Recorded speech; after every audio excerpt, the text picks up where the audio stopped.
Bueno, pues yo creo, compañeros y compañeras, que efectivamente, como ya el compañero Pedro lo advierte en el inicio de este foro, que el movimiento del magisterio se ha convertido en un catalizador de la resistencia, no solo en el plano de lo que refiere a sus intereses estrictamente gremiales y laborales, sino que al ser de los pocos sectores organizados que realmente se han lanzado para adelante frente a otra más de las reformas estructurales, y por su carácter, el carácter nacional de su organización, por la trayectoria que ha tenido a lo largo de décadas en su lucha por la democracia en este país, es decir, por las características incluso de como sujeto sociopolítico. Es un sindicato, particularmente el sector democrático, que reúne características especiales como trabajadores. Es decir, creo que transversalmente podemos nosotros tener en este gremio maestros indígenas, maestros de zonas muy urbanizadas, es decir, toda la sociedad mexicana está ahí retratada, representada, y por ello reúne estas características específicas a las que me he referido. Si ustedes se dan cuenta, la primera reforma que lleva a cabo Peña Nieto es la reforma laboral. Sin embargo, en esta reforma laboral no se da una reacción de las clases trabajadoras. Esto, yo creo que mucho ha influido, es decir, lo que significó un sexenio de muerte y de destrucción, de guerra social contra el pueblo, de criminalización de la protesta. He estado examinando estas teorías de Noemí Klein, donde hablan de este impacto, choque sobre los pueblos que logran a través de dictaduras o guerras. Y sin embargo, noto que es difícil aplicar una teoría que se inicia a partir de lo que podría ser la psicología clínica con un individuo y quererla aplicar a una sociedad en su conjunto. Más bien habría que buscar las razones políticas y sociales por las cuales el movimiento obrero y los trabajadores en general prácticamente no reaccionaron en la medida de la reforma que abrió las puertas para que el capital gozara de todas las ventajas, ¿verdad? y por la cual los trabajadores perdieran conquistas de varias décadas del movimiento de trabajadores de este país. Entonces, cuando el magisterio reacciona ante una reforma que es más laboral que educativa, sí, ataca obviamente, privatiza la educación, pierde su carácter gratuito a través de la famosa autonomía de las escuelas, que no es ni autonomía, no saben ni siquiera lo que significa el término de autonomía, pero evidentemente que golpea al magisterio en su permanencia, en su escalafón, en sus derechos laborales. Entonces, la reacción no se deja esperar y hemos tenido a lo largo de estos meses algo realmente sorprendente. Yo creo que incluso ha sido de tal magnitud esta resistencia, esta insurgencia magisterial, que al propio grupo dominante lo ha sacado de base. Es decir, no ha sido todo como lo habían planeado. Ellos habían hecho cuentas alegres, incluso de cerrar el año, ¿no? Eso es lo que están planeando, cerrar el año con la cereza del pastel, que sería la reforma del 27 y del 28, para quedarse con la renta petrolera y repartirla a las grandes corporaciones extranjeras, ¿no? Haciendo un proceso de contranacionalización, es decir, es un proceso que revierte la nacionalización de General Cárdenas. Entonces, ellos han estado planeando, y cuando me refiero a ellos son esta capa de la clase política,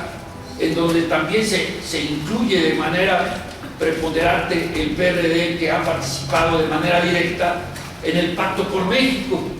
y que ahora, haciendo cálculos de carácter sumamente pragmático, ven, ¿no?, que van hacia el despeñadero y pretenden ahora salirse cuando ellos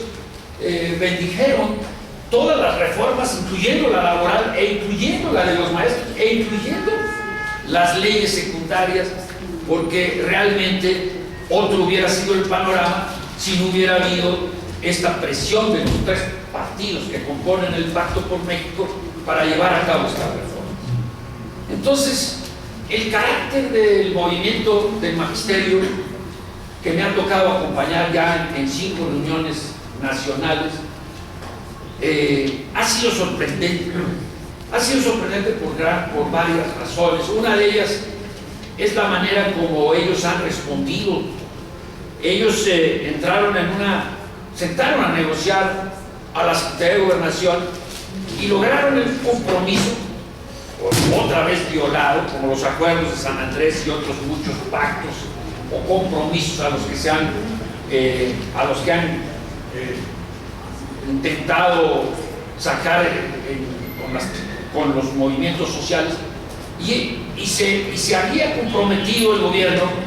a tener estas reuniones y que de esas reuniones saliera la materia para poder hacer las leyes secundarias. Esto no se hizo. Tiraron a la basura todo lo que tiene que ver con estas reuniones.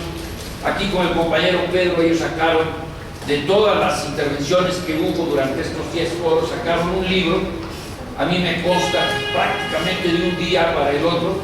que fueron los que entregaron a la Secretaría de Gobernación. La Secretaría de Gobernación lo tiró al cesto de la basura, porque ese libro nunca fue leído ni siquiera entregado directamente a los diputados y senadores, y como muchos de ellos son analfabetas funcionales, dudo que si se los hubieran entregado hubieran podido leer, hubieran necesitado varios meses para poder leer, porque son igual que el presidente, que es un analfabeta funcional. Entonces, pues, la palabra empeñada fue nuevamente transgredida, no cumplida, y el magisterio ha salido a la calle en condiciones verdaderamente heroicas, en situaciones de lo que es vivir en una ciudad como esta y de lo que es recibir la estigmatización, la satanización de parte de la dictadura mediática, los insultos de las clases medias que ven sus pequeños egoísmos transgredidos, en su narcisismo, en su individualismo, se sienten agredidos por un movimiento que en el fondo incluso las representa. Yo he estado insistiendo mucho que este movimiento magisterial representa los intereses ya no solo del magisterio, sino representa los intereses populares y de la nación misma, porque ha sido el único gremio que organizadamente se ha puesto a reflexionar. No ha sido un movimiento violento, ni mucho menos. Me consta a mí el orden, la disciplina con el que se ha conducido todo el movimiento, pero nosotros, los que tenemos más de 30 años, conocemos del modus operandi desde el 1 de diciembre, porque en nuestras juventudes vimos cómo actuaban grupos de choque organizados por la propia policía, por sus servicios de inteligencia, no personas que hacen actos de violencia y luego pasan las vallas policíacas como si nada. En esta satanización se ha estigmatizado también a compañeros nuestros que son los grupos anarquistas, tratando de enfocar sobre ellos, pero hemos visto cómo quienes actúan de la manera más desaforada, el 1 de diciembre, el 2 de octubre, son gente que no son detenidos por la policía, sino que luego vienen los encapsulamientos y a quienes detienen son personas que ni siquiera estaban en el lugar de los hechos y los policías no pueden sostener las acusaciones y evidentemente tendrían que haber ya salido libres todos los compañeros presos políticos de esos eventos lamentables. Entonces, el magisterio ha resistido esas campañas de odio, ha resistido la mentada de madre de los automovilistas clase medieros que ven transgredidos sus entornos familiares y laborales. Ha resistido hambre, lluvia, frío, y ahí están. Y muy pronto van a tener una reunión nacional, ahora en diciembre, una convención en la que decidirán el destino de su movimiento, en el que harán una evaluación. Será una reunión sumamente importante la que vamos a tener en el magisterio, y creo que en este sentido el magisterio, sin emplear los términos que se usaban antes, o por lo menos sin la connotación que se usaba antes, pero el magisterio se ha convertido en una vanguardia del movimiento popular, en una dirección política de este movimiento. Y ahora lo vemos engrosando las filas de la Unidad Patriótica por el Rescate de la Nación. Han sido los contingentes más presentes ahí a la hora de poner gente en las manifestaciones, los más organizados, los más cumplidos, y son los que tienen una visión que no es de carácter corporativo, porque el corporativismo se define por ser sectores que ven solo los intereses de su propio gremio, mientras que la hegemonía se define precisamente a partir, como lo hacía Gramsci, de estos sectores que comienzan a predominar por su lucidez y por sus planteamientos más allá de sus propios intereses. Entonces, lo que estamos viendo en el magisterio es una vocación hegemónica, porque el magisterio está planteándose, como lo dijo al inicio Pedro, no solamente su voluntad de luchar en contra de las reformas que tocaron y lesionaron sus derechos laborales, sino que el magisterio está presentando un frente de batalla también contra la reforma del 27 y del 28. Y ese paso de calidad entre lo que podría ser mis intereses gremiales, voy a perder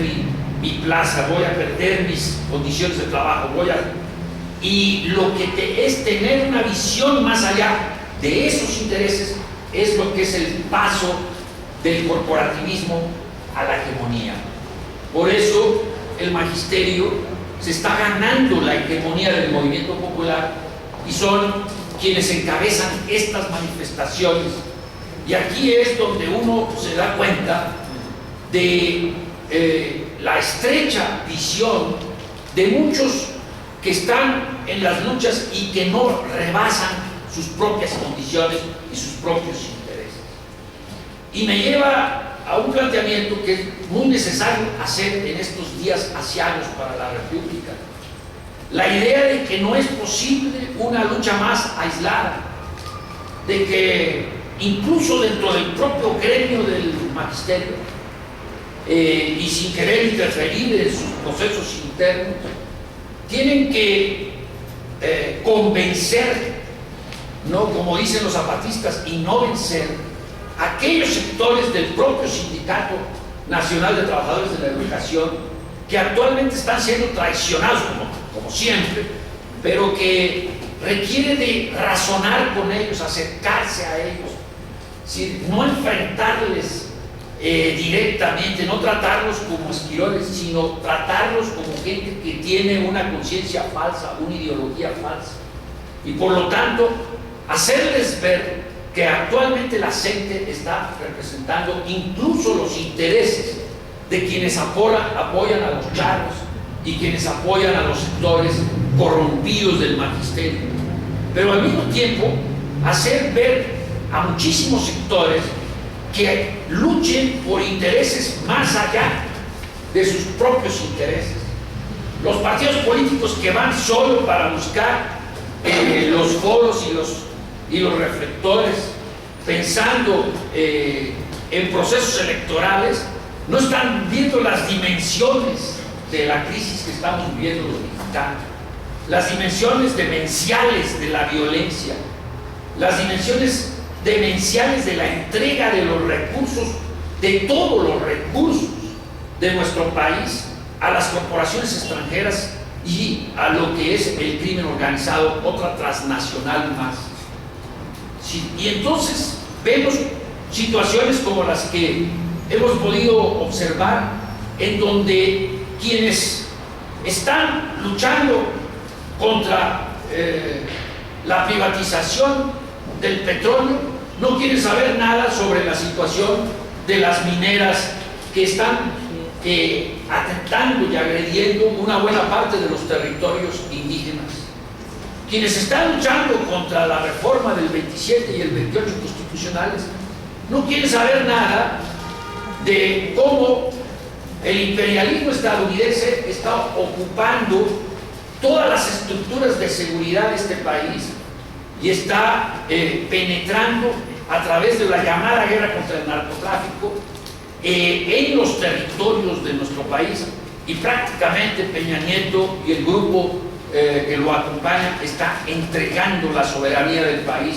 en aspectos también importantes como es la cuestión de la seguridad pública y de lo que es la presencia de agencias de espionaje extranjeras en nuestro territorio. Entonces, el movimiento que nosotros tenemos que lograr elaborar y construir desde abajo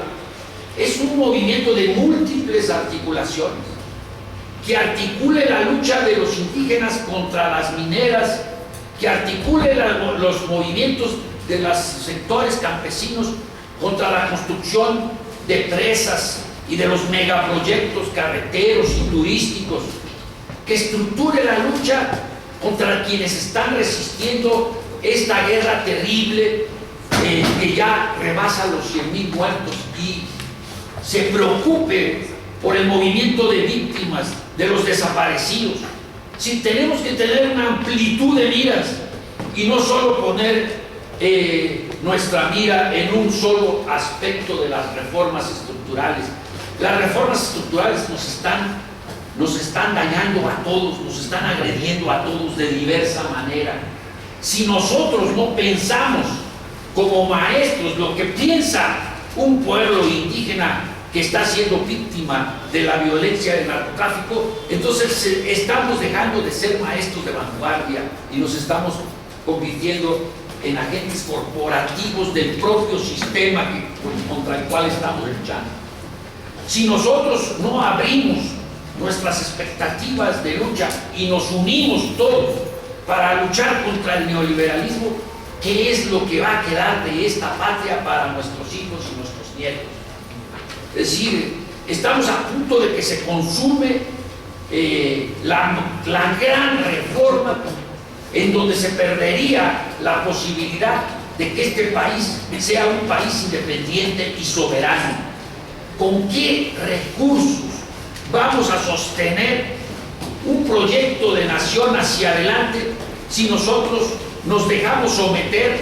en cuanto trabajadores y en cuanto a ciudadanos y en cuanto a mexicanos por las corporaciones extranjeras que se van a adueñar y que se están adueñando de una buena parte del país? Tenemos que tener una perspectiva de lucha, una perspectiva flexible, una perspectiva dinámica. Y eso, todas estas cualidades y características las ha demostrado el movimiento magisterial, y por eso muchos de nosotros hemos venido acompañando sus luchas y vamos a seguir acompañándolas. Confiamos muchísimo en una dirigencia que está mandando, obedeciendo, que obedezcan a sus bases, que den salida a nuevos liderazgos y vigencias, que las compañeras sean incorporadas de lleno en lo que son las tareas de la dirigencia política de su propia organización, que los jóvenes estén presentes en estas formas de lucha y que sigan representando, como dijo Martí, cuando muchos no tienen dignidad y decoro, unos pocos tienen la dignidad y el decoro de muchos. Y esos son lo que son los profesores del movimiento del magisterio. Muchas gracias y voy a pedir permiso para retirarme porque me tengo que